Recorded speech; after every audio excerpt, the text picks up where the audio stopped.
Bienvenue, bonjour, bienvenue sur la chaîne Anglais Rapide. Aujourd'hui, nous allons voir le mot any ou some.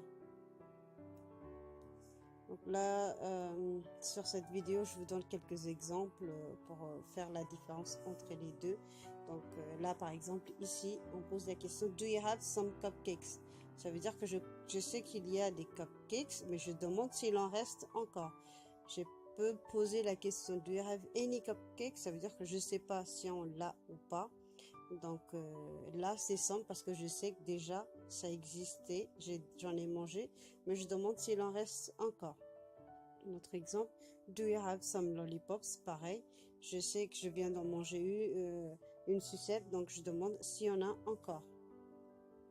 Do you have any juice? Par exemple, je vais chez des amis, j'ai très soif, je demande si vous avez du jus.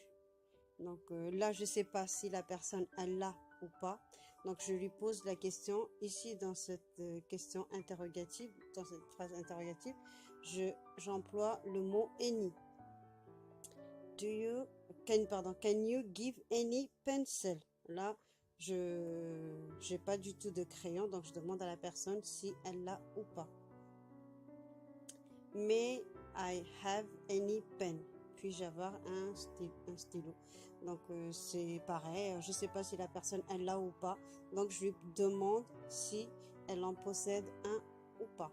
Donc la différence c'est très simple. Donc la plupart du temps on se dit dès que c'est une question, par exemple do you ou can you, c'est on met any. Là c'est pas le cas, c'est même pas ça. Any c'est pour dire que on connaît pas l'objet, on sait pas si l'objet qu'on demande la personne elle l'a ou pas. Et some, par exemple dans la question, on sait que il y en avait, donc je demande si il en reste encore. Donc voilà, cette vidéo elle est petite, c'est juste un petit rappel comme ça pour les personnes qui savent. Pour les débutants, c'est bien de faire la différence.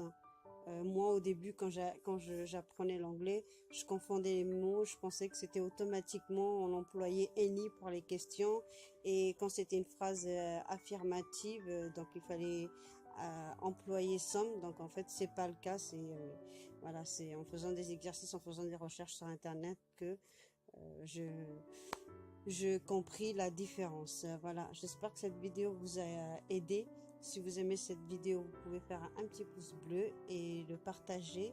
N'oubliez pas de vous abonner pour une nouvelle vidéo. En attendant, profitez de vacances et essayez d'employer quelques mots si vous voyez un touriste américain ou anglais. Voilà, c'est une occasion pour vous de pratiquer de ce que vous savez. Au revoir.